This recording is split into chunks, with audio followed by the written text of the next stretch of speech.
안녕하세요.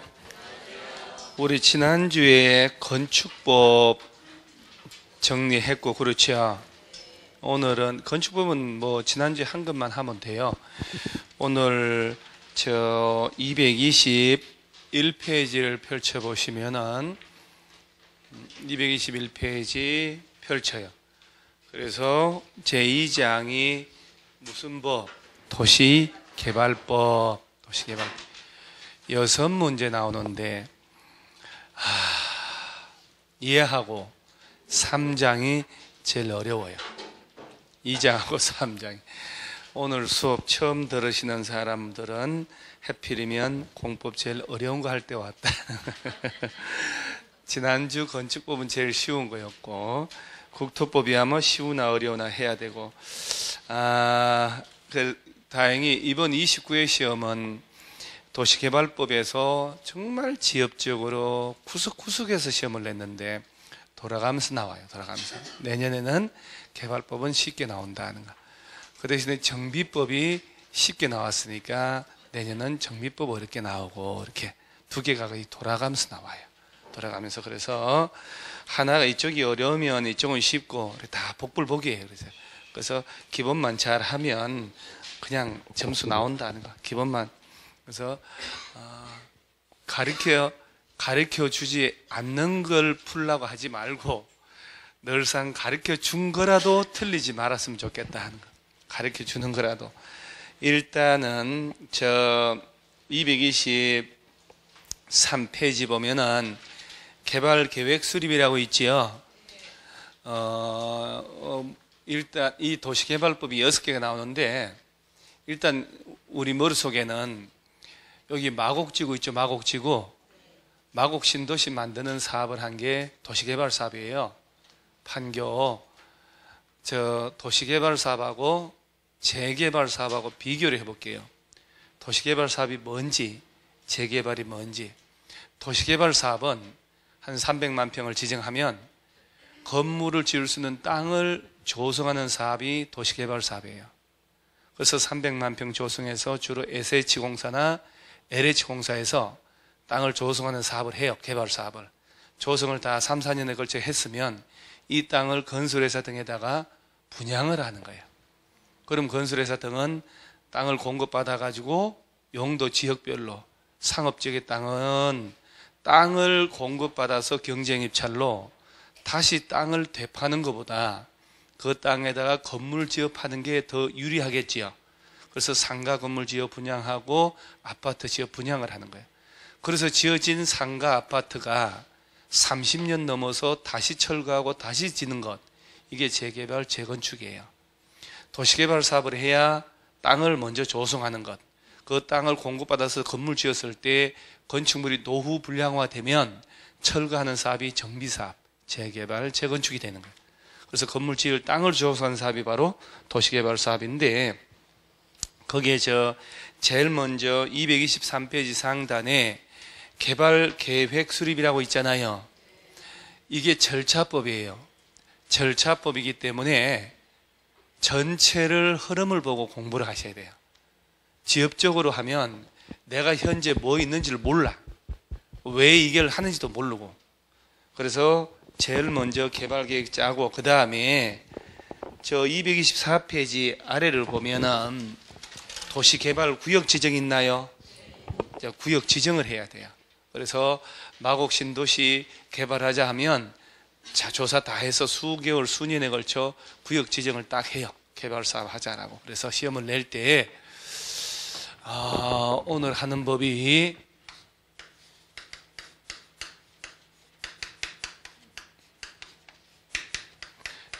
우리 예전에 시험을 낼 때 이렇게 시험 냈어요. 도시개발법, 도시재개발법. 6개. 지금은 도시재개발이 없어지고 도시 및 주거환경 정비법. 그러니까 도시개발법, 도시재개발법. 어디가 먼저? 도시개발. 개발 사업을 하고 건물 짓고 건물이 노후화되면 철거하고 다시 짓는 것. 재개발, 재건축. 그래서 개발 사업을 할 때 개발법에 따르면요, 제일 중요한 게 개발 사업을 할 구역을 지정하는 거예요. 구역 지정. 여기다가 개발하자. 시험에 한 문제 나와요. 그러면 개발구역을 누가 지정을 할 것이냐 하는 거. 그래서 개발구역의 지정권자라는 표현을 써요. 그럼 누가 지정하는지 원칙적으로 예외적으로 이렇게 이 부분이 조금 복잡해요. 구역 지정하는 게. 그래서 도시개발 사업을 하려면 예를 들어서 한 300만 평을 불도저 밀어야 되겠다 하면 개발구역을 먼저 지정을 해요. 구역 지정할 때 미리 지정권자가 개발 사업을 이렇게 하자라고 개발 계획을 짜요.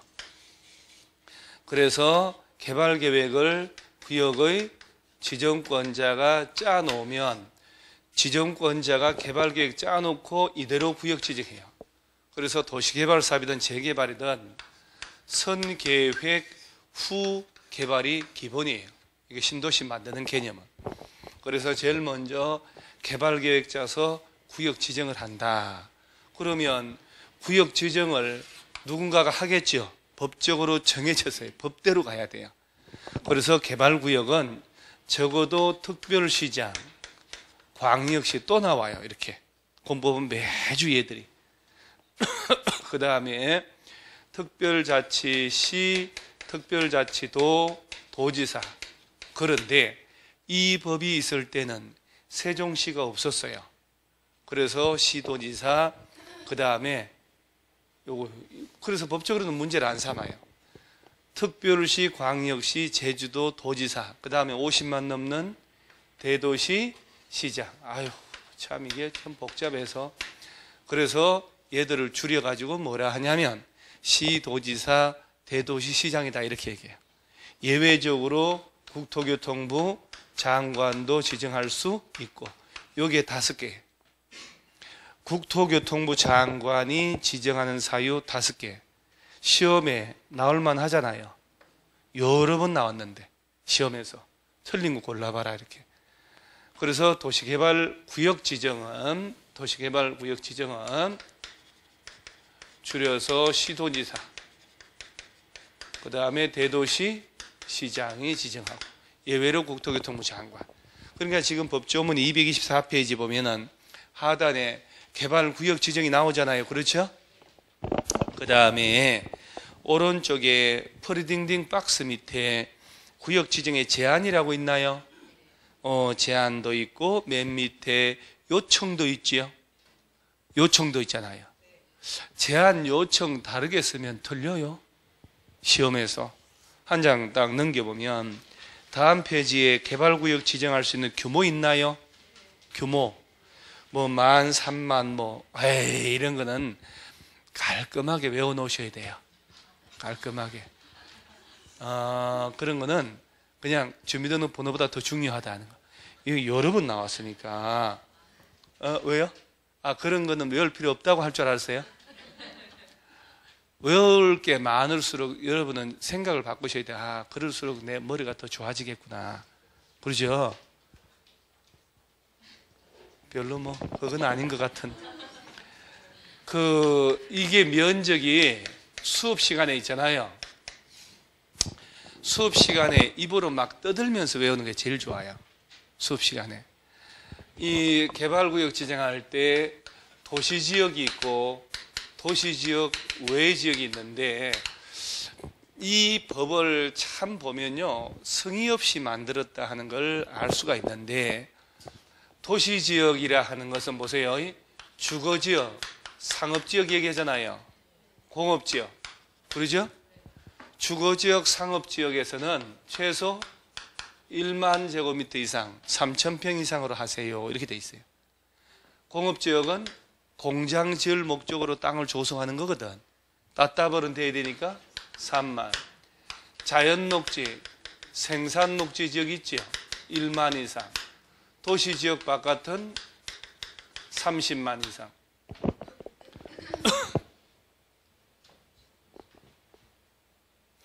용도 지역을 모르면 돌아가지 않는다고 누누이 얘기했지요. 계속 나오잖아요. 건축법에서도 그렇고 모든 법이 그래요. 대한민국의 토지에 대한 규제는 21개 용도 지역을 토대로 돌아가요. 그러니까 첫 시간부터 내가 용도 지역을 자꾸 강조한 이유가 있는 거예요. 도시지역, 그러죠? 자, 여기 도시지역 바깥이라고 되어 있죠? 도시지역 아닌 곳 어디를 말할까요? 그래, 이제 좀 낫네. 시골지역 이런 거보다. 그래 생각한다니까요. 관리지역, 봐봐요. 도시지역, 관리지역, 농림지역, 자연환경 뭐 이걸 얘기하는 거예요. 그 시험에는 도시지역 외 지역은 30만 이상으로 이렇게 내질 않아요. 농림지역은 50만 지정하고 이런 식으로 내는 거예요.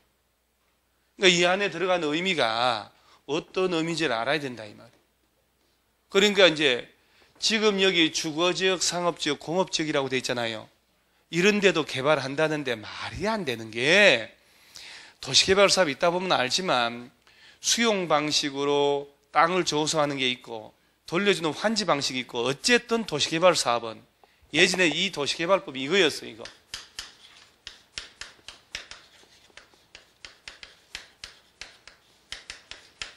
토지구역정리 사업이에요.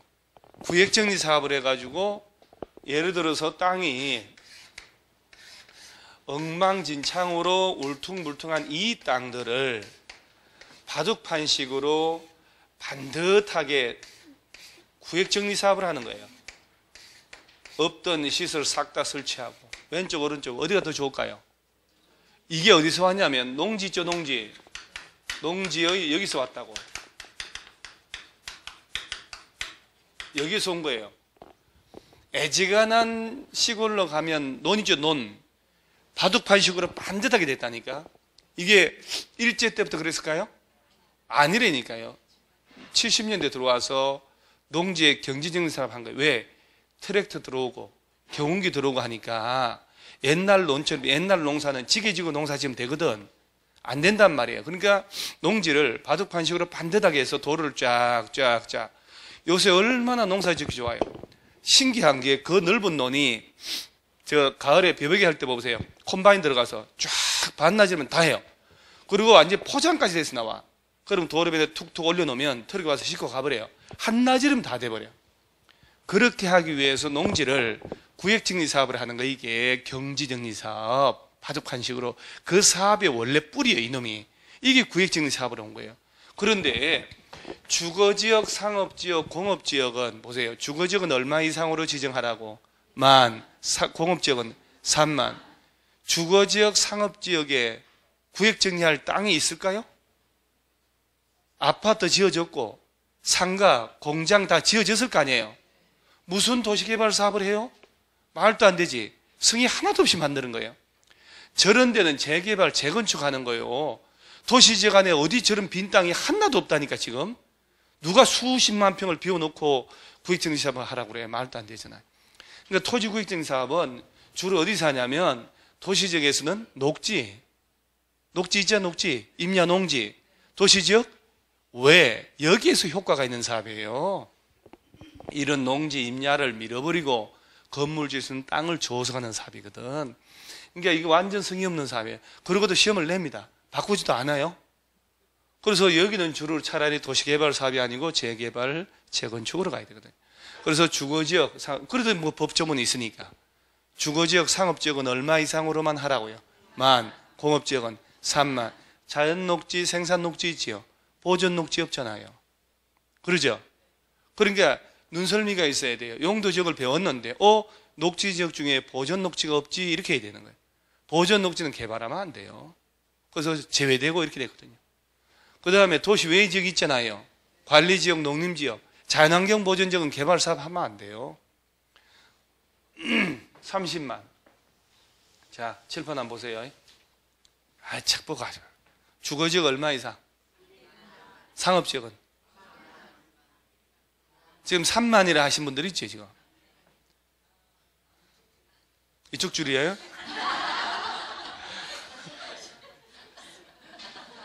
이게 배신이지 뭐냐고. 이게 그게 여러분 이해가 가요? 입장을 바꿔놓고 자 이거 방방 뜨면서 얘기했잖아요. 말도 안 되는 사업을 한다 해놓고 금방 상업지역 30,000. 그 공업지역은 어떻게 할 거예요? 공업지역은? 계획관리지역은? 그건 없어요? 뭘 제외 계획관리지요? 제가 잘못했어요.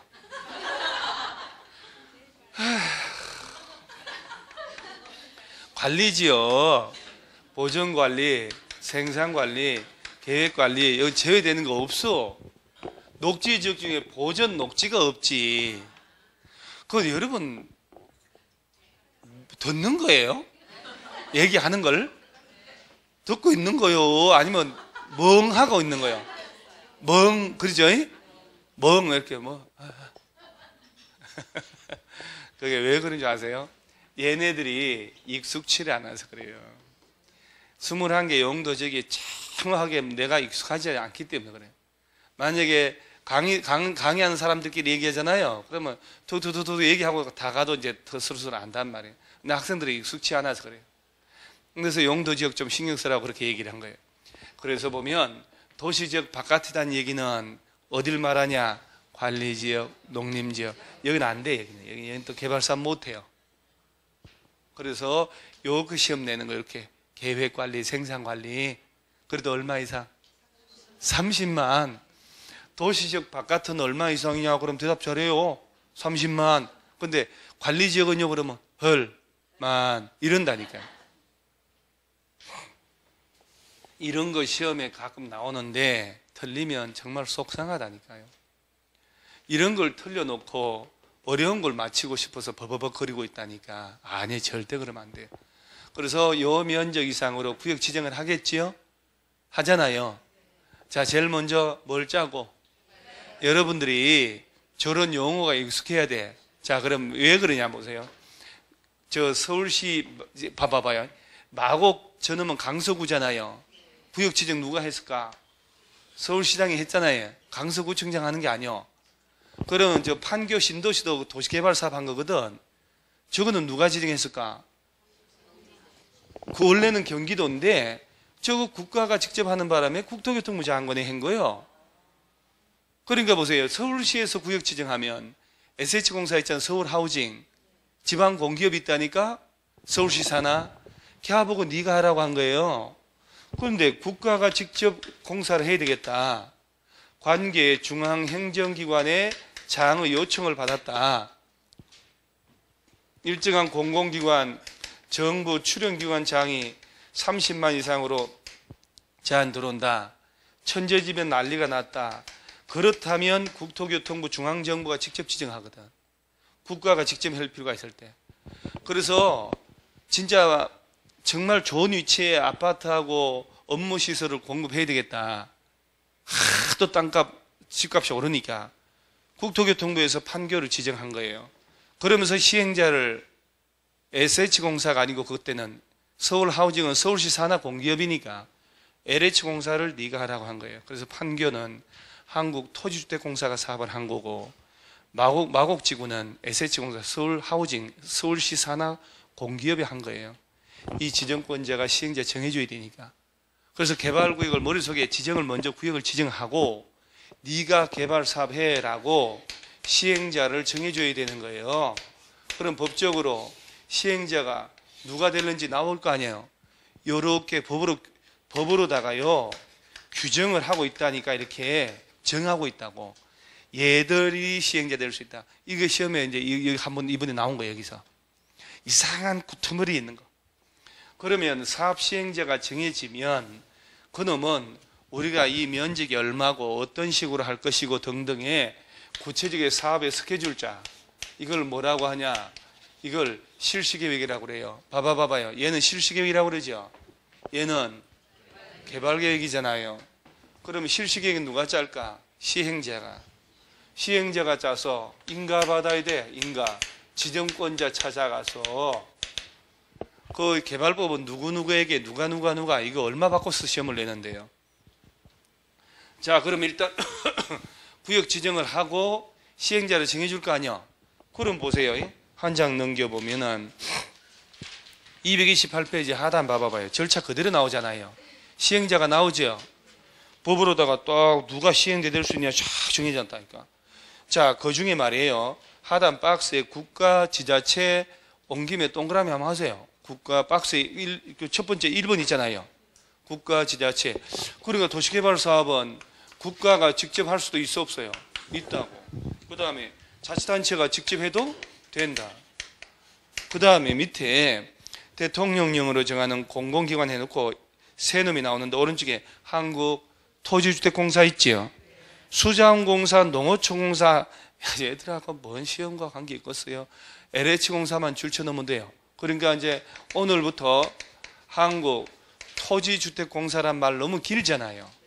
공법 얘기 엄청 나오거든요. 오늘부터는 LH공사로 통일합니다.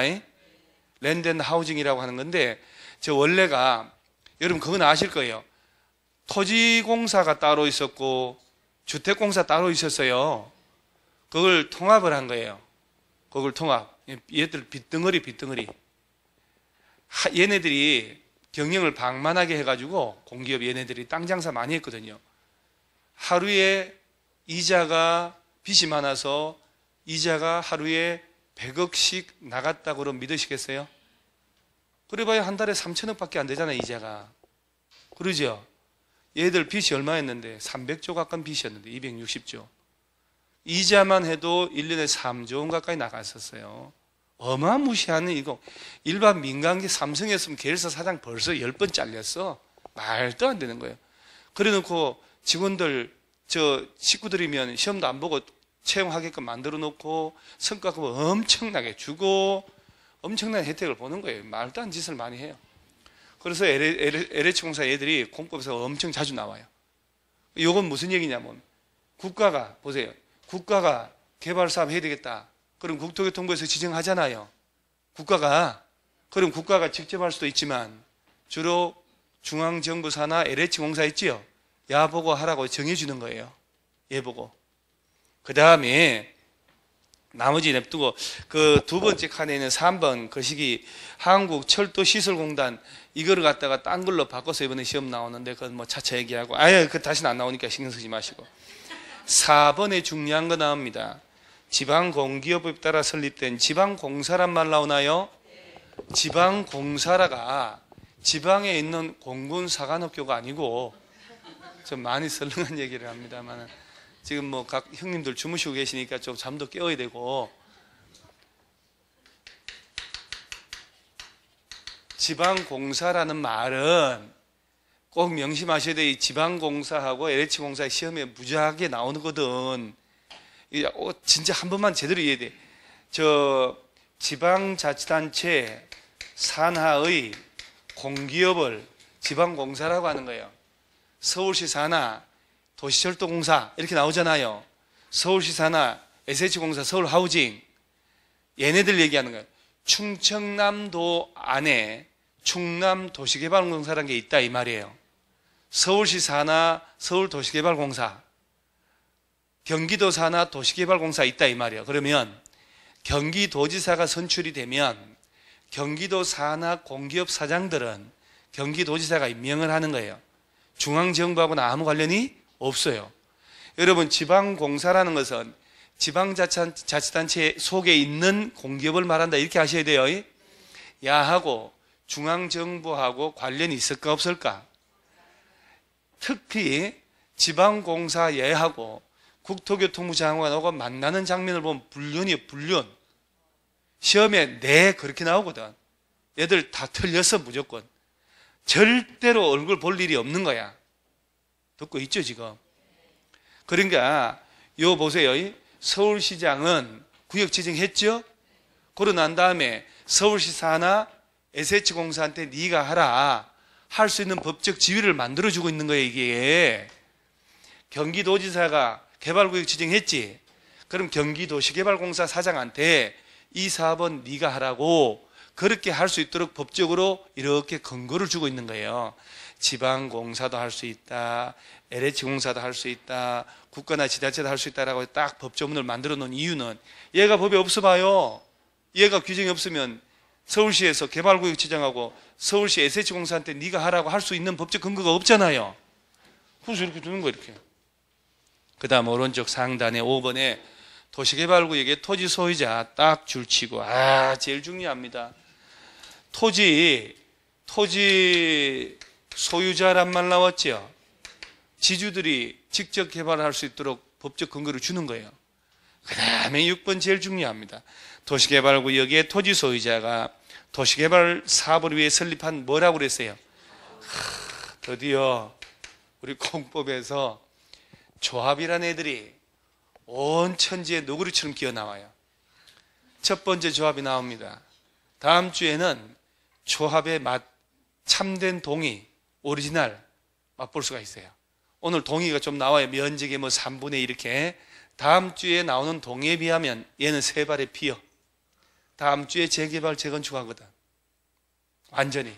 그리고 도시개발조합, 다음 주에 재개발, 재건축조합, 그 다음 주에 지역주택조합. 조합 이렇게 나와요. 그래서 조합이라고 하는 비영리 공익법인 만들어서 개발 사업을 할 수도 있다. 그 다음 밑에 얘들 짠챙이들 있잖아요. 안 나옵니다. 그래서 각종 줄 치지 마시고요. 민간 법인들, 토목공사업자, 등록사업자, 건설업자 쭉 나와요. 자, 여기서 이제 잠깐만요. 이거 메모 같은 거는 나중에 또 하고, 시행자라고 해서 법률이 누가 될 수 있는지 열거하고 있잖아요. 이 얘네들이 법적으로 개발 사업을 할 수 있도록 지위를 주는 거예요. 그리고 얘네들 중에 국가 지자체가 구역 지정하잖아요. 직접 할 수도 있고 얘들 중에 지정권자가 네가 하라고 정할 수 있는 거예요. 자, 그 중에 제일 중요한 게 조합이거든요. 왜냐하면 얘들은 벌써 우리가 토지 소유자라면 사람은 태어나는 순간 권리와 의무 주체된다. 얘들은 벌써 권리 주체 능력 가지고 있잖아요. 근데 조합은 만들어야 되잖아요. 그래서 밑에 도시개발조합이라 해서 만드는 거에 대해서 쭉 나와요. 도시개발조합을 잘 해야 다음 주에 재개발, 재건축조합에 헷갈리질 않습니다. 자, 그 다음에 쫙 나옵니다. 이거는 무조건 100% 시험 나옵니다. 여기 이 조합 쪽에서는 무조건 시험 나오게 돼 있어요. 그래서 죽으나 사나 입에서 식구들 이름보다도 더 중요하게 해야 된다. 그 다음에 어딜 보냐면 232페이지 보세요. 또 무슨 계획? 자, 봐봐. 이렇게 되는 거예요. 조합을 만들었을 거 아니에요. 그러죠? 제일 이제 중요한 게 얘가 시험에 주로 나오니까 조합이 만들어졌으면 비영리 공익법인이 만들어진 거거든. 조합 이름으로 요걸 만드는 거예요. 무슨 계획을? 실시계획 만들어서 인가를 지정권자한테 가서 받아야 돼. 실시계획, 인가. 이 용어가 익숙해야 돼. 실력 있는 사람은 이런 걸 암기하는 게 실력이라 하질 않아. 내남할 것 없이 다 외우거든요. 실력 있는 사람은 뭐가 실력이냐면 도시개발 사업 시행자가 실시계획 작성하여 지정권자에게 인가받고 지정권자가 개발계획 수립해서 개발계획에 적합한지 고려해서 이렇게 할 때 그런 용어가 익숙하게 나올 때 그게 실력이라고 하는 거예요. 입에 달고 있을 때 실수를 안 합니다. 그래서 실시계획을 지정권자가 만든다? 틀려버리는 거지.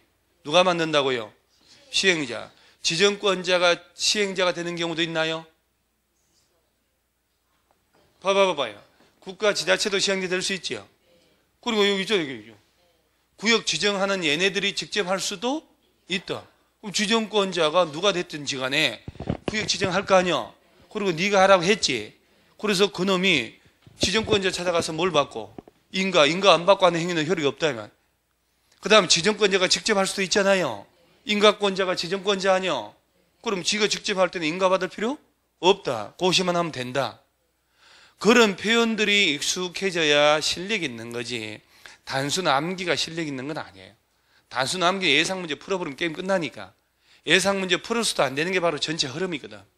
자, 그 다음에 233페이지 오른쪽 하단에 시행 방식이라고 있나요? 박스에 수용 또는 사용 방식, 환지 방식, 섞어서 하는 혼용 방식. 몇 가지 방식? 세 가지. 그 네 가지요? 칸이 3개 아니야? 이게 여러분들이 잘못이 아니야. 이 책을 쓸 때 여기다 번호를 써줘야지. 1번, 2번, 3번 이렇게. 그잖아요. 헷갈리게 했잖아요. 책이 잘못했지. 그래서 도시개발 사업은 몇 가지 방식이 있냐? 첫째, 수용 및 사용 방식. 낯선 단어들 진짜 가슴이 찰합니다. 저는 앞으로 1년 동안 어떤 세상이 펼쳐질지 저는 알기 때문에 뭐 어차피 경험해 보신 분들은 알지만 새로 오신 분들은 앞날을 뭐 어떤 게 펼쳐질지 모르잖아요. 모르니까 뭐 그냥 용기 있게 갈 수도 있다 차라리. 자, 두 가지 섞어서 하는 게 무슨 방식? 혼용 방식. 몇 가지 방식? 나는 시험에 안 나온단 말이에요. 주로 야 위주로 수용 방식에서 한 문제, 나머지 환지 방식에서. 그 시험에서 말이에요. 이 뒤에서 시험 나올 때는 애지간에 다 맞춰요. 어디서 틀리냐? 이 앞부분이. 무지하게 복잡한 게 또 나옵니다. 이 앞에. 그러면 여기서 수용이란 단어가 있고 사용이란 단어가 있지요. 여러분 혹시 수용 당해서 보상금, 수용 보상금 받는다더라 얘기 들어봤잖아요. 안 들어봐도 뭐 들어봤지 뭐 거기야. 수용이란 얘기는 권리를 사용, 수익, 처분. 여러분 저 토지 소유권이란 말 들어봤잖아요. 소유권이 뭐냐? 그 물건에 대한 사용도 하고 수익도 하고. 자, 사용권, 수익권, 처분권 그러죠. 야들을 뭐라고 해요? 사용권을 권리, 권능, 권한 뭐라고 해요? 사용권을 뭐라고 해요? 권한? 권리? 둘 중에 한번 해봐 봐봐요. 권리요, 권한이요. 여러분 좀 냉정하게 나 공부 헛했다. 피자 안만 먹어도 배 안 부르고 헛먹은 게 피자 헛 먹으면 이런 걸 아재개가 하니까 애들이 저를 피해요.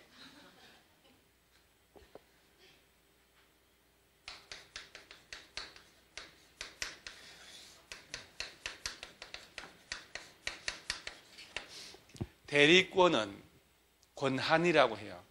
대리, 본인, 그러죠. 권한은 타인을 위해서 일정한 행위를 할 수 있는 그 범위, 힘의 범위를 권한이라고 해요. 대리 권한을 넘는 행위를 하면 안 된다. 그래서 권한 넘은 대리권, 대리권이라는 권, 이거는 대리 권한이라고 해요. 그 다음에 사용, 수익, 처분, 권능이라고 합니다. 권능이라고. 여러 개들이 뭉쳐서 권리를 이루고 있는 거예요. 소유권, 지상권, 임차권은 권리. 소유권이라고 하는 권리는 사용권능, 수익권능, 처분권능이 다 뭉쳐졌다. 이게 다 뭉친 게 소유권이라는 권리. 개별 힘을 권능이라고 법적 용어로 쓰는 거예요. 그러니까 막 쓰면 안 되는 거예요. 그래서 여러분들이 막 어려운 걸 외우려 하지 마시고 단어 하나하나를 차분하고 가면 용어들이 전체 쫙 그림이 우아하게 실리게 되는 거예요. 그래서 용어를 자꾸 외우셔야 돼요. 사용권능, 수익권능, 처분권능. 그래서 여러분이요, 그 왜 지상권, 지역권이란 말 들어봤잖아요. 지상권, 지역권은 계약 기간 동안 남의 땅이나 등등 권리를 부동산을 사용하고 뭐만 하고 수익만 하고 처분을 못 하잖아요. 저당권자는 돈 못 갚으면 처분을 할 수 있지만은 저당권의 객체인 부동산을 사용 수익은 못 하지. 그러니까 저당권 가진 사람은 처분권에 행사는 할 수 있지만 사용 수익은 못 해. 그러니까 사용 수익을 못 하게 제한이 됐다 이 말이야. 그래서 저당권, 지상권, 전세권 등은 제한 물권이란 말 쓰는 거야. 지상권, 전세권 등은 사용 수익은 하지만 남의 물건에 대해서 처분은 못 하지. 처분권능이 제한됐다. 제한권능. 소유권은 제한 아무것도 안 받잖아요. 그래서 사용 수익 처분할 수 있는 절대적 권리, 소멸시효 대상도 안 되는. 수용, 사용이라는 말은 무슨 의미가 차이가 있냐면 사실은 객관식 시험에서는 분리해서 내지를 않습니다. 한마디로 수용 방식이라고 하면 되는데, 예를 들어 서울시에서 도로 만들어야 된단 말이에요. 도로 만들어야 되는데 청량을 다 했더니 도로 부지 안에 개인 땅이 포함됐잖아요. 야, 너 땅을 평가해서 돈 얼마 줄 테니까 도로 만들려니까 땅 우리한테 팔아라. 공익사업 해야 되겠다. 팔으라는 얘기는 사용 수익만 하겠다는 게 아니고 처분권도 가져가겠다는 얘기 아니야. 그럴 때 땅 주인이 못 팔아요. 그러겠지. 그러면 처분권마저 보상을 하고 강제로 가져가는 게 토지 수용이에요. 토지 수용은 뿌리권, 처분까지 다, 소유권 다 뺏어간다는 얘기예요. 사용은, 야, 니네 땅을 30년간 사용료 줄 테니까 빌려달라. 사용 수익해 하게. 안 돼요. 그럴 수 있지요. 야, 수도관을 매수를 해야 된다. 30년만. 고가도로 매수를 한다. 50년 동안. 돌려줄게. 싫어요. 그럴 때 처분권 냅두고 사용 수익권만 강제로 가져가는 것. 이거 강제 사용. 그래서 강제 수용, 강제 사용. 이거는 결론은 강제로 개인의 권리를 빼앗아간다. 이렇게 알면 돼요. 그러면 여기서 보세요. 장단점이 있어요. 수용하는 방식, 환지는 말 그대로 돌려주는 것. 땅을, 조성한 땅을 돌려주는 것. 쓰려고 하지 마세요. 쓰려고 하지. 그래서 작품 다 깨지는 것, 다 망가지고. 아무것도 모르는데 여러분 처음 왔을 때 얼마나 많은 낯선 제도를 배울까요? 6과목 그러죠? 그때마다 다 쓸 거요? 다 알아야 되는데 여러분들이. 자, 예를 들어서 보세요. 두 개가 수용 방식이다 그러면 100만 평을 개발구역을 지정했어. 이 안에 땅 소유자들이 있을 거 아니야. 건물도 있고. LH공사가, 자, 국토교통부 장관이 구역 지정했어. 그러면 한국토지주택공사한테 하라고 하거든요. 그러면 100만 평의 땅을 주인들 만나 돈 주고 매입을 하는 거예요. 다. 그럼 땅 주인은 깔끔하게 파는 사람도 있고 안 파는 사람도 있겠죠. 100만 평의 땅 주인이 다 팔아주면 법적으로 충돌할 일이 없지. 깔끔해. 그리고 100만 평을 매입을 해서 그 다음에 한 2조 원 들여가지고 이걸 3, 4년 동안 불도저 가지고 싹 다 개발 사업을 해가지고 건물 지을 수 있는 땅을 만들어 기반시설 다 갖춰서 이걸 공급을 하는 거예요. 건설회사에다가. 돈이 많이 들어 안 들어요? 들죠. 그런데 땅을 팔으라 했더니 일부가 우리 땅에 문중 땅이 있다. 조상 묘자리가 있어서 흙 들어가기는 안 된다. 그런 사람이 있을 수 있잖아요. 우리나라는요. 집안에 혈육, 피 이거 너무 따져요. 독립운동 해야 되는데 네가 걸리가면 대가 끊어진다. 네가 왜 가냐 이러잖아요. 나라는 망해도 집안에 대가 끊어지면 안 되는 이런 의식 때문에 나라가 망하는 거예요. 집안이 뭐가 문제가 있어? 나라가 더 중요하지. 아니 그렇습니까? 근데 부자들은 다 군대 안 보내잖아요. 왜 그런데요? 나 같은 사람만 군대 갔다 오고 군대 가가지고 고참들 때 하도 괴롭힘 당해가지고 정신적인 문제 있어서 나오고 기본적으로 100만 평을 우리 개발 사업 한다 팔으라 할 때 깔끔하게 잘 안 팔아요. 그럼 일부 안 팔잖아요. 강제 수용하는 거예요. 수용이라는 것은 처음부터 들어가는 게 아니라는 얘기예요. 수용하려면 전제 조건으로 매입을 먼저 하는 거예요. 땅 팔아라. 안 팔 때 수용이라도 해서 개발 사업 하겠다는 얘기예요. 그러면 수용하든 매입을 하든 돈이 많이 들죠. 그래서 2조 원 들었단 말이에요. 공사비 2조 원 들어서 토탈 얼마 들은 거예요? 4조 원. 그래서 여기다 이문을 20% 붙여요. 그리고 조성된 땅을 건설회사에 판단 말이에요. 자, 토지 수용 사용 방식의 단점, 비용이 많이 든다. 그래서 채권을 발행하고 땅을 사는 방법이 있어요. 비용이 많이 드는데 장점은 도시개발 사업이라고 하는 신도시 개발 사업하는 이익이 기존의 개발구역 안에는 땅 가진 사람에게만 들어가는 게 아니라 일반에게 고루고루 나눠주는 장점이 있어요. 왜? 100만 평 조성했지요. 거기서 아파트 지어서 일반에게 분양하잖아요. 그 개발의 이익은 아파트 분양받은 사람들한테 돌아가는 거예요. 땅 주인에게만 가는 게 아니고. 환지 방식은 아까 울퉁불퉁한 땅을 바둑 환식으로 반듯하게 만들었지요. 그리고 종전 땅 주인에게 다시 돌려준다니까. 환지 방식은 종전 땅 주인에게 돈을 주고 매입하는 게 아니고 이 땅 그대로 있는 땅에 구역정리 사업을 해가지고 다시 돌려준단 말이에요. 그 땅이 가격이 오르면 청산을 하는 거예요. 그러니까 돈 주고 땅을 사는 게 아니기 때문에 비용이 좀 덜 든다는 거예요. 단점은 개발구역 안에 땅 가진 사람에게만 개발의 이익이 들어가는 거예요. 그래서 두 가지를 섞어서 하는 걸 혼용이라 이렇게 얘기를 하는 거예요. 그러면 시험에서 이런 걸 자연스럽게 이해하면 시험에 여러 번 나왔거든. 개발 사업을 할 때 수용 방식으로 할 때 환지 방식으로 할 때 이렇게 놓고 환지 방식은 비용이 많이 드는 단점이 있고 이렇게 되는 거예요. 그럼 둘 중에 기존에 땅값이 너무너무 비싸. 그럼 무슨 방식이 유리할까? 비쌀 때 보상금 너무 들어가니까. 보상금만 10조 원이 들어가. 그런데 공사비 어떻게 조달할 것이요? 말도 안 되는 거지. 그래서 땅값이 너무 비싸면 둘 중에 무슨 방식? 환지 방식. 그럼 이제 수용 방식으로 할 때 어떤 식으로 하느냐 쫙 규정하고 있겠죠. 이제 하나 나와 하나. 그 다음 정통이 한 장 넘어가고 이 235페이지 보면은 수용 또는 사용 방식이라고 있잖아요. 그래서 쭉 한 장 딱 넘어가고 두 장 넘어가면 드디어 239페이지 봐봐요. 환지 방식 있지요. 왼쪽에 요 1, 2, 3, 4 여기 사실은 이제 그림상으로 4필지밖에 없는데 한 수백 필지 될 거예요. 여기 울퉁불퉁한 땅이잖아요. 도로도 꾸불꾸불하고 얘를 오른쪽에 봐봐요. 쫙 반듯하게 만들어가지고 땅을 이쁘게 다시 했잖아요. 그리고 다시 제자리 환제라고 그러는데 그 땅을 종전 땅 중에 돌려주는 거예요. 벌써 왼쪽 땅 어느 쪽다 보기도 다르잖아요. 진짜로 옛말에 그런 게 없는 게 참 보기 좋은 떡이 먹기도 좋다. 맞는겨, 그죠? 떡 해가지고 이따 막 주먹만하게 해서 입에 집어넣으면 그거 어떻게 이쁘게 탁 썰어서 먹으면 지금 공원에 나오는 애완용 개도 있잖아요. 지저분한 개 보면 어이 개새끼가 이게 근데 왜 뽀얘가지고 왜 포메라리온? 그건 진짜 이뻐요. 예. 뽀얘서 장식 이쁘게 해서 귀에다 달고 이렇게 딱 안고 있으면 한번 만져주고 싶다니까. 아유 이쁘네 이렇게. 여러분 외출하다가 보면 애 안고 젊은 댁이 가잖아요. 애기가 참 이쁘면 아이고 이쁘네 그러잖아요. 애기 안 이쁘면 씩씩하게 생겼네. 우리 딸내미 옛날 애기 때 있잖아요. 형아 이제 우리 위에가 오빠인데 오빠 쳐다보고 그랬더니 야 둘째 아들도 잘생겼네 이러는 거예요.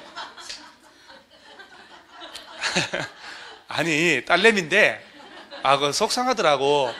딸내미인데 어디 외출하잖아요. 유모차 끌고 외출하면 이놈은 이제 걸어가고 이러니까 닮았네 그러면서 뭐 둘째 아들도 튼실하네 이러는 거야. 이거를 이 상황에서 딸이라 해야 되나 그냥 가야 되는가. 그냥 웃으면서 그냥 가는 거지 뭐. 계속 둘째 아들이라고 그래요. 둘째 아들이라고. 지금도 좀 그래 얘기를 해요. 얼굴도 뭐 그렇게 그래 생겨가지고 뭐 이렇게 뭐 딸내미가 저 닮았으니 인물 좋을 리는 없을 거 아니에요. 얼굴도 크고 뭐 눈도 작고. 그러니 당초에 그리고 이거 보면 나도 이렇게 보면 애기들 어디가 보면 이제 진짜 이쁜 애한테는 아유 이쁘네 그래요. 안 이쁜 애한테는 튼튼하게 생겼네. 더 이상 어떻게 안 이쁜 애한테 이쁘다 그러면 욕이잖아요. 그래도 이쁘다고 해줘야 돼? 그건 안 이쁜 건 부모도 아는데 나도 알았는데 우리 애가 안 이쁜 거를. 근데 안 이쁜데 난처한 웃음을 지으면서 이쁘네. 그러면 얼마나 더 어색해요. 튼실하게 생겼네. 뭐가 귀여워요? 귀여운 애가 이쁜 애야. 아니야. 튼실했는데 침 질질 흘리고 뭐 걷딱 이렇게. 자 일단 이게 근데 요새 애들은 왜 학교 갈 때 손수건 안 한다고 등해요? 코도 안 흘리대. 우리 다닐 때는 우리 갈 때 자라가지고 막 코 이렇게 씩 해가지고 소매가 새까맸는데 정감이 없어요 애들이. 콧물도 질질 흘리고 이렇게 닦고 이게 콧물 쭉 내면 입으로 훅 핥아 먹고 이렇게. 다 그렇게 했잖아요. 왜 그러세요? 그냥 훌게 먹는 애들 핥아 먹지 마지만 공기압을 이용해서 후루룩 하잖아요. 자 그다음에 이 한번 웃고 240페이지 한번 보면은 자 일단 아까 그 땅 봤잖아요. 그러죠? 나중에 자세히 할 건데 그 환지 방식으로 하려면 위에 박스 밑에 환지 계획 작성이라는 게 또 있지요. 그러니까 이제 환지 방식으로 할 때 자 이제 환지 계획이란 걸 만드는 거예요. 그러니까 이제 절차가 봐봐요. 처음에 여기서부터 시작했죠 지금. 나중에 보면 전체 칠판이 빡빡해지는 거예요. 이제 그렇게 공부를 해야 돼요. 개발법은 절대로 전체 흐름을 가지고 공부를 해야 돼요. 3개 이상 마치거든요. 환지 계획을 조합이 만드는 거야. 조합이 만들어서 또 인가를 관공서에 가서 받아야 공사할 수 있는 자격이 생겨요. 그래서 환지계획 인가받은 대로 공사를 하거든. 그러니까 환지계획 나오고 한 장 넘어가고 어디를 보냐면 242페이지 하단에 환지처분이라고 있나요? 그렇지. 그 다음에 오른쪽에 환지처분의 효과라고 있잖아요. 그 다음에 한 장 넘어가 보면은 어디가 나오냐면 그 244페이지 위에서 동그라미 3번에 청산금이라고 있나요? 다 끝난 거요, 이제. 끝난 거지. 이제 등기하고. 그러니까 공사를 환지 계획대로 하고 그대로 환지 공사 완료되면 처분을 하고 줄 거 주고 받을 거 받는 게 청산. 이 안에 모든 게 들어가 있는 거예요. 이 안에 주제별로 나오고 문제가 이 순서 그대로 나와요. 이 순서 그대로. 책형 A형일 때. B형은 이렇게 위아래 이렇게 바꿔서 내는데 그래서 가장 시험에서 위에서 나오는 게 바로 구역 지정하는 거예요. 자, 머릿속에 구역을 먼저 지정해야 된다. 그러려면 선 계획에 따라서 개발 사업이 이렇게 해야 되겠다 하고 전체 틀을 먼저 만든다. 개발 계획. 짜서 구역 지정하고 그 다음에 시행자를 정해준다. 이럴 때 조합이 시행자 정해주면 조합이 시행자로서 뭘 만든다고요? 실시계획 만들어서 지정권자한테 인가받고 그리고 조합 이름으로 환지계획 만들어서 또 인가권자 달라요. 또 이런 거 시험에 좀 나오거든. 환지계획 작성해서 인가받고 그대로 공사하고 공사 다 완료되면 공사 도중에 시험이 안 나오니까 공사 다 완료되면 환지 처분하고 청산이란 말은 여러분 공사 이 개발구역 지정해서 개발 사업하면 땅 주인들은 좋을까 나쁠까요? 봐요. 어떤 일이 벌어지는가 볼게요. 개발구역을 지정하잖아요. 이 면적 이상으로. 도시지역에다가 개발구역 지정하면 그 동네는 지구단위 계획구역으로 지정된 것으로 본다라고. 아직은 뭐 지구단위 계획구역 지정되면 건폐율이 150% 완화되고 용적률이 200% 완화되는 것 기억이 안 나잖아요. 그 다음 또 하나 봐요. 여기서 도시지역이 아닌 곳이잖아요. 도시지역이 아닌 곳은 어디를 말할까요? 관리지역 이런 데잖아요. 여기다 개발구역 지정했지. 그 순간 얘는 용도가 도시지역 돼요. 땅값 뛸까 안 뛸까요? 법적으로 저절로 바뀌어요. 원래 도시지역 지정하려면 변경하려면 도시군 관리계획 짜서 절차 복잡하게 가야 되거든요. 그런데 개발법에 따라서 개발구역 지정하면 저 시골이라도 그 순간 용도 변경돼요. 뭘로? 도시지역. 땅값 뛰죠. 동시에 얘는 지구단위 계획구역 돼버린다니까 건폐율도 완화되고 그러니까 도시지역으로 바꿔달라고 관에 가서 로비할 판에 도시지역으로 저절로 의제가 돼버린다니까. 땅값 뛰겠죠. 당연히 공사 다 끝나고 가진 땅보다 훨 좋아진 땅 받을 수 있잖아요. 청산 들어가는 거예요. 청산. 그러면 300만 평의 땅을 관리지역에 농림지역에 임야 농지를 밀어버리고 없던 도로 싹 만들고 공원도 만들고 초등학교 만들고 개발 사업을 해서 종전 땅 중에 돌려준단 말이에요. 그러면 그때 도로 공원도 만들고 개발 사업하는데 돈도 한 5천억 들고 그럴 수 있잖아요. 그러면 그 돈은 어떡하지? 그래서 개발구역의 일부를 채비지로 조성해요. 채비지란 말 들어봤나요? 혹시 살면서? 가끔 신문에 채비지 매각 공고가 나와요. 그래서 이제 이게 좀 어려운 말인데 비용에 대체하려고 별도로 정한 땅 비용에 쓰려고 300만 평의 땅에 한 10만 평을 따로 빼가지고 이 땅을 팔아서 그 돈 들어올 거 아니야. 그 돈으로 개발 사업에 쓰는 거야. 그럼 여러분 재건축 아파트 저거 있죠. 저거 철거하고 새 아파트 짓잖아요. 저 비용은 누가 내는 거예요? 재건축하는 아파트 가진 사람들 있지요. 저 사람들이 내는 거야. 34평짜리 단일평 아파트다. 1000세대. 재건축 비용이 1000억이 든다. 그럼 세대별 부담금 1억씩 내라 이 말이에요. 그럼 나는 1억을 내더라도 34평 새 아파트 돌려받았을 때 한 3억이 뛰면 부담금 1억을 내더라도 2억 버는 거잖아요. 하는 거예요. 그럼 봐봐요. 34평짜리 아파트가 3억에 거래되는데 내가 1억을 부담을 하고 4억 들어갔잖아요. 그러면 새 아파트 입주했을 때 얘가 4억 5천, 5억 5천이나 6억은 돼야 남거든. 4억을 투자했는데 주변에 새 아파트가 3억 5천에 거래되고 있어. 주변에 우리 재건축 아파트 옆에 새 아파트 지었는데 재건축 하는 게 나을까 안 하는 게 나을까? 안 하는 게 낫지. 판단을 한단 말이에요. 경기에 따라서. 재개발 재건축은 조합원들이 돈을 내잖아요. 그럼 그 돈을 어떻게 마련하냐? 아파트 있잖아. 담보 제공해서 은행에 돈을 빌려가지고 내는 거지. 조합원들이 통장에 1억 2억씩 있냐고. 여러분 통장에 2억씩 있어요? 2천만 원은요? 있어요? 2천이 통장 애들 식구들 모르는 돈이 있냐고. 그거 진짜 기분 좋을 텐데요. 애들 아빠 모르는 돈이 2천만 원이 있어. 이거 여러분 같으면 내가 볼 때 입이 건드려서 말 안 하고는 못 살아요. 당신 내가 할 말 있는데 뭐? 그러면 아니야. 그다음 저녁에 내가 할 말 있다고. 뭐? 그러면 아니야. 내가 진짜 말 안 하려고 그랬는데 나 2천만 원 있거든. 그 순간 애들 아빠는 사고치기 시작합니다. 돈 뺏으려고. 남자의 본능이에요. 남자의 본능이. 처갓집에서 한 2억을 상속받았다. 상속을 장인이 돌아가면서. 그러면 이 사회되는 그 애들 아빠는 일단 멀쩡한 차 있죠. 그 담벼락에 박아버려요. 와, 나 죽을 뻔했다고. 와, 그래서 차는 작은 거 타는 게 아니요. 차를 지가 박아놓고. 그러고 난 다음에 큰 차 바꿔요. 외제차 벤츠로. 자, 그럼 외제차 좋은 걸 바꿔가지고 식구들 태울까 안 태울까요? 안 태우지. 남자들은 절대 외제차 살 때는요, 식구 아닌 사람 태울 목적이에요. 식구는 뭐 들라 그러고 태워요? 안 그러겠어요? 그러니까 인생을 아시는 분이라니까. 대화가 통한 사람 드물어. 여기서. 왜요?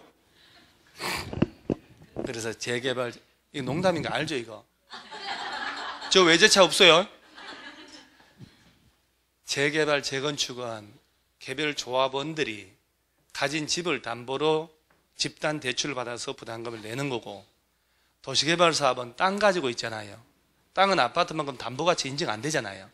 그러니까 땅을 담보로 돈을 빌리는 게 아니라 채비지 조성하는 거예요. 따로 땅 조성해서 이걸 팔아. 그 채비지를 조성할 때 비례해서 땅을 제공하는 거예요. 그야말로 환지 방식으로 할 때는 땅 주인들이 자기 땅의 일부를 조금씩 떼어내가지고 그 땅 팔아가지고 개발 사업에 쓴다 이 말이요. 무슨 말인지 이해가요? 본질을 이해를 해야 되는 거예요. 그래서 나중에 청산한다는 얘기는 환지를 받았잖아요. 환지 받은 땅이 옛날 땅보다 훨 좋아졌겠지요. 그러니까 그 좋아진 만큼의 가격의 차이를 청산금으로 시행자가 징수한다. 이렇게 되는 거예요. 그래서 징수 교부 이런 말 나오는 거예요. 맨 앞으로 다시 가세요. 자, 224페이지 하단에 개발구역 지정이 있지요. 얘부터 먼저 해야 돼, 항상 머릿속에는. 그러면 이제 공부를 할 때 보세요. 도시개발 사업을 하잖아요. 배워놓고 뉴스 들으면요, 그게 귀에 들어오기 시작해요. 자, 구역을 먼저 지정해야 되겠지. 누가 지정한지 나올 거 아니야? 자, 시도지사나 대도시 시장 정도 돼야 된다. 자, 그러면 1번의 원칙. 시도지사, 대도시 시장 줄 치세요.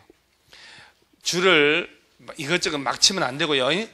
자, 다음에 해당하는 자는 계획적 도시개발이 필요하다고 인정되면 도시개발구역을 지정할 수 있다 해놓고 박스에 1번, 2번 있지요. 얘를 압축한 게 바로 그 위에 제목이잖아요. 특별시, 광역시, 제주도, 그 다음 도지사들이 하고 예외로 인구 얼마 이상? 50만 이상의 대도시 시장이 지정할 수 있다. 그 다음에 오른쪽에 예외 국토교통부 장관이 있지요. 중요하다는 거. 여기 다 나왔는데 언제 국토교통부에서 지정을 하냐? 박스에 국가가 개발 사업을 직접 해야 되겠다. 당연한 거 아니에요? 두 번째, 관계 중앙행정기관장이 뭐 한대요? 요청을 한다는 거야. 자, 여기서요, 시험을 낸 걸 내가 얘기해 볼게요. 국토교통부 장관이 지정하는 사유, 틀린 골라봐라, 맞는 골라봐 이렇게 나오거든. 문화체육관광부 장관이 요청할 때 라고 하면 맞게 틀리게 해요. 그렇게 내는 거예요, 시험에서는. 2번 있지요. 관계 중앙행정기관장이 뭐 한대요? 요청. 그게 바로 문체부, 행안부, 국방부, 관련부처 장관이 얘기하는 거예요. 그리고 시험 낼 때는 관계 중앙행 이렇게 내질 않습니다. 문체부 장관이 요청할 때 이렇게 내는 거예요. 같은 말이란 말이에요. 아시겠죠? 그 다음 세 번째, 공공기관 장 동그라미, 정부 출연기관 장 동그라미. 이 면적 얼마 이상으로? 30만 이상으로 국가계획과 밀접한 관련이 있어서 구역 지정을 제한한단 말이에요. 누가 제한한대요? 이거를 시험에 여러분 허리 안 피고 금방 1시간 갔잖아요. 이거를 시험에 공공기관 정부 출연기관이란 말 나왔죠. 중앙정부 산하 공기업을 말하잖아요. 이걸 지방공사장이 제한한다고 낸다니까요. 지방공사장하고 국토교통부하고 만나면 되게 안 되게요? 안 된다고 누누이 얘기했죠. 그러니까 여러분 이 5개를 외우는 게 능사가 아니라 얘를 풀었을 때 얘가 이 얘기구나 하는 걸 알라고 해야 되는 거예요. 줄 쳐서 뭘 어쩌겠다는 게 아니고 자꾸.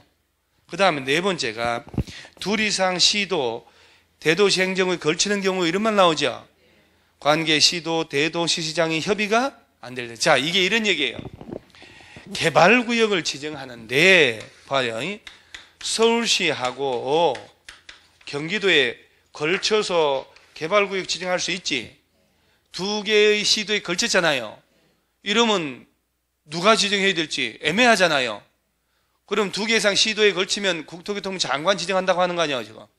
아니요, 그러면 안 되지.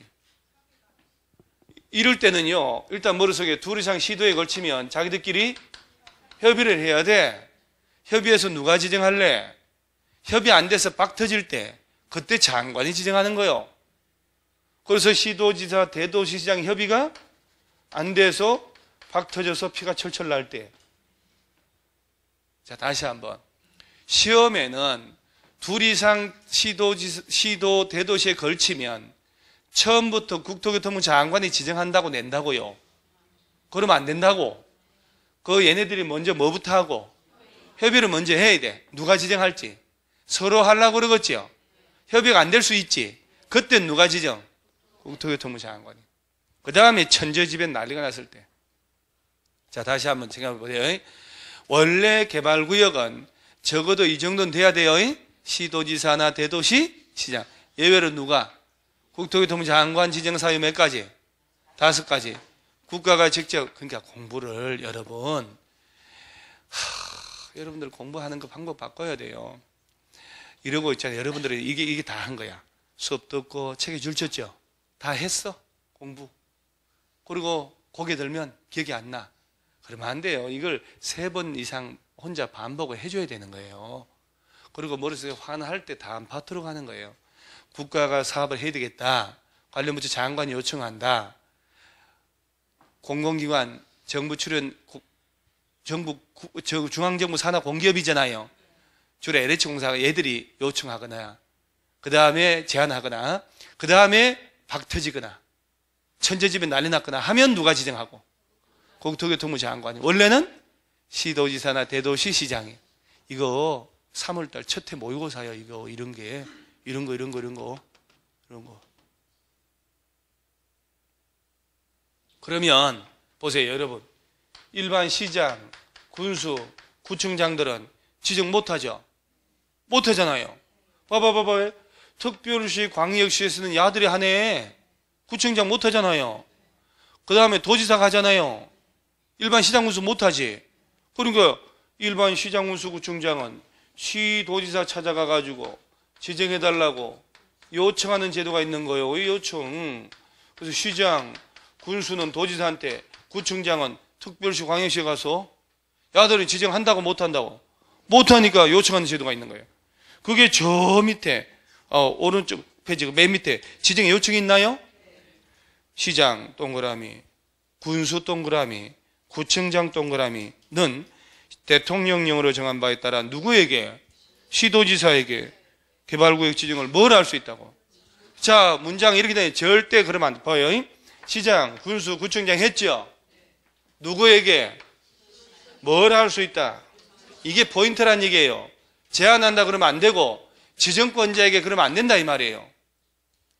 그러니까 문장을 통째로 줄치는 순간 의미 없어져 버리는 거야. 시장군수구청장은 누구 찾아가서 뭘 할 수 있고, 그럼요. 그 입에 붙어버려야 된다니까. 봐봐요. 칠판 봐봐요. 시군구청장은 요청하잖아요. 누구한테 가서? 그런데 시험에서 봐요.